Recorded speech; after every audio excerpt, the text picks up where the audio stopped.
महिला विरोधी है, वो इस तरीके की हास्यास्पद बातें ना। छतरपुर में बहराइच की घटना को लेकर बाबा बागेश्वर ने कहा कि वर्तमान में भारत देश में दंगा बहुत सरल हो गया है, गंगा बहुत दुर्लभ हो गई है। एक एक करके विशेष धर्म के लोग टारगेट कर रहे हैं। इस प्रकार की घटना सामने आ रही है ताकि हिंदू भयभीत होकर हिंदुत्व की बात उठाने वाले लोग और सनातन की चर्चा करने वाले लोगों को डाउन किया जा सके। बाबा ने कहा कि बहराइच की घटना बहुत ही निंदनीय है, मन बहुत खिन्न है। बहराइच की घटना के आरोपियों के एनकाउंटर पर बोले, अच्छा हुआ, कानून जो कर रहा है उस पर ना सवाल उठा सकते हैं और ना ही कुछ कह सकते हैं। कानून भारत को विकसित देश बनाना है तो बिछड़े और पिछड़े लोगों को आगे लाना पड़ेगा। भारत देश में जातियों को लेकर बागेश्वर धाम के पीठाधीश और पंडित धीरेन्द्र कृष्ण शास्त्री ने एक नई लकीर खींची है। और क्या लकीरें आई है उनसे ही हम जानना चाहते हैं। न्यूज़ 18 में महाराज जी आपका स्वागत है। आपने दो जातियों में भारत देश को दो जाति होने की बात कही। जय श्री राम, जय बागेश्वर धाम की।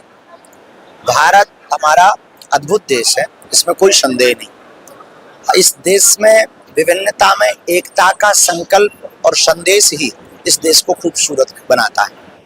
हम किसी भी प्रकार से इस देश में वैमनस्यता नहीं चाहते, दंगा नहीं चाहते। हमने अभी कल परसों एक कोट्स लिखा था कि भारत में आजकल दंगा सरल हो गए, गंगा कठिन हो गई। चाहे वो बहराइच हो, मणिपुर हो, नूह हो, मेवात हो, बड़ी कठिन स्थिति हो। वर्तमान में भारत के सभी हिंदुओं को देखो, हम तो एक विचारक हैं, अपना विचार रख सकते हैं, लोगों को जगा सकते हैं, हम खुद को जगा सकते हैं और आपको बता सकते हैं। चलना ना चलना उनका काम।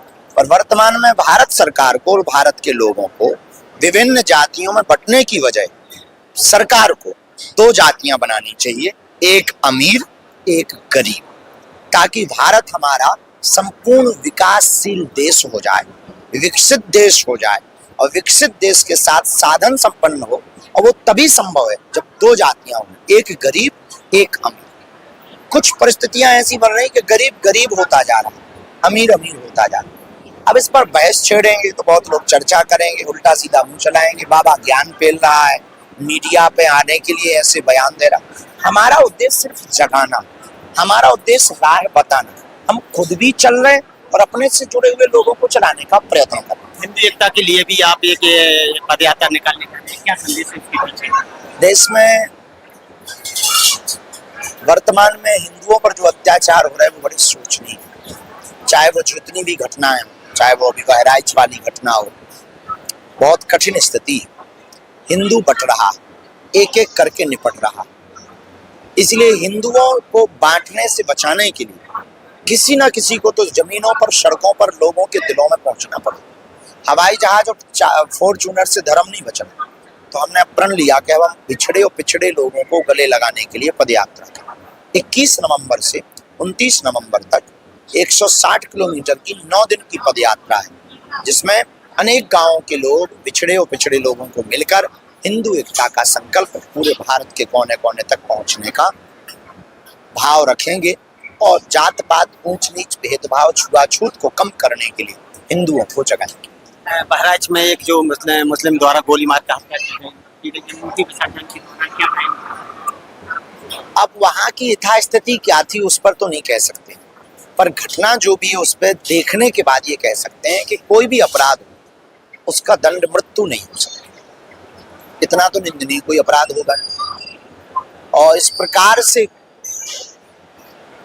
हत्या करना निश्चित रूप से इस देश में उन लोगों पे लगाम। कोई भी हो, हम किसी के भी हिंसा के पक्षधर नहीं, अहिंसा के पक्षधर, लेकिन अपनी आत्मरक्षा के लिए भी तो जागना धर्म। तो निश्चित रूप से ये बहुत निंदनीय कृत्य है। देखिए, ये थे हमारे साथ बागेश्वर धाम के पीठाधीश और पंडित धीरेन्द्र कृष्ण शास्त्री, जिनका साफ तौर पे कहना था कि जो हिंदू हैं वो बटेंगे नहीं, एकता के साथ भारत देश में रहें तभी हिंदू सशक्त होगा। हरियाणा की पंचकुला में एनडीए के मुख्यमंत्रियों और उप मुख्यमंत्री की बैठक पीएम मोदी की अध्यक्षता में हुई। बैठक में गृह मंत्री अमित शाह, रक्षा मंत्री राजनाथ सिंह, यूपी के सीएम योगी आदित्यनाथ भी मौजूद रहे। बैठक में पीएम के नेतृत्व में भारत को एक विकसित और आत्मनिर्भर देश बनाने का संकल्प लेकर देश को और ज्यादा मजबूत करने पर विचार किया गया। सबका साथ, सबका विकास, सबका विश्वास और सबका प्रयास के मंत्र के साथ एनडीए की सभी सरकारों ने काम करने का भी संकल्प लिया।